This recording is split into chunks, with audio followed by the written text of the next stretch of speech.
Since my first post, I did a lot of reading on Reddit and other forums about how to spot and catch cheaters. Her phone is password protected and I don't know the password. She's also pretty good about locking her computer, and it was just a fluke that I was able to catch it before. So I knew I needed to get evidence. The following is not my idea. This is all advice I got by obsessively reading Reddit stories and comments, as well as other forums. I ordered some cameras off of the internet that look like smoke detectors. I convinced Emily that our home insurance would go down if I put smoke detectors in every room. I ordered a book off of the same site called How to Be a Great Husband, Discover the Secrets to a Happy Marriage Without Changing Your Wife, and I left it around for her to see. She did, and I could tell it made her uncomfortable. I got a GPS tracker and a voice-activated recorder, VR, along with some strong Velcro for putting it under her driver's seat. Unfortunately, you have to subscribe to a service to use the tracker, but I figure I won't be subscribed to it very long. Now, this has all been happening from when I first became suspicious until now. Just a couple of days ago, 1/20th, is when I finally got everything set up. When I got the VR, I tested it by hiding it in the table centerpiece, and I sat Emily down and asked her questions. Honey, I am doing a personal inventory to try to be a better husband and partner. To that end, I wanted to ask you some serious questions, and I want some serious answers. Do you feel I have ever abused you in our marriage? Do you feel I've ever cheated on you in our marriage? Is there anything you feel I could do to improve myself as a husband? Again, I ripped this off of a comment I read on a cheating story on Reddit. I didn't come up with this. To the first question, she said no, of course not. To the second, she seemed reluctant but answered no. To the third one, she said she wished we made love more.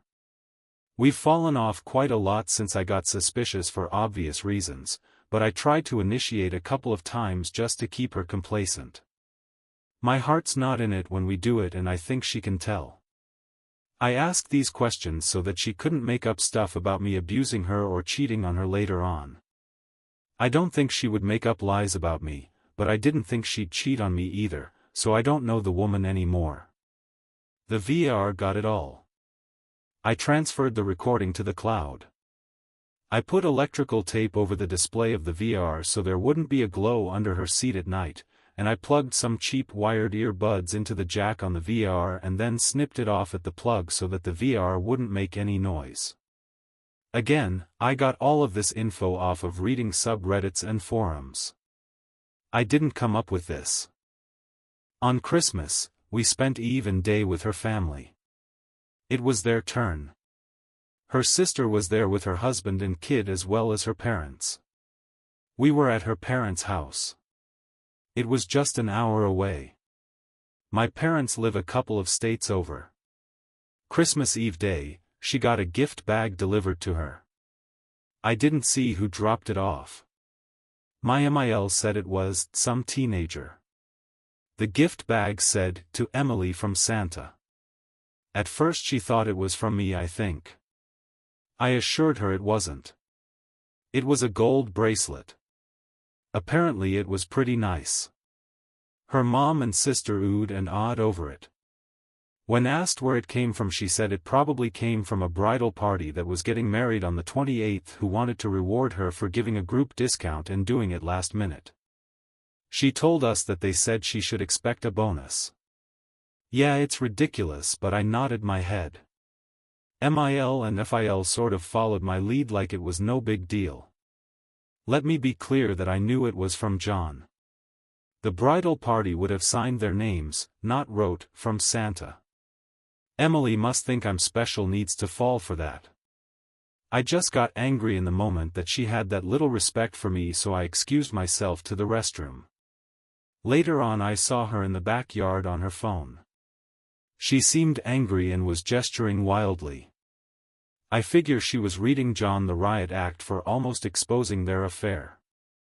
She had the wedding on the 28th and was working with another bride for a wedding on the 4th. Whenever her phone would go off, I'd wonder if it was him. On New Year's Eve during the day, she got more buzzes and dings on her phone than normal. She would look at them annoyed. I asked her what the problem is and she said the bride getting married on the 4th is a real bridezilla. That night she said she had to step out to go meet with bridezilla. She told me she'd be back in time to kiss me at the countdown. She came back at around 1:30 a.m.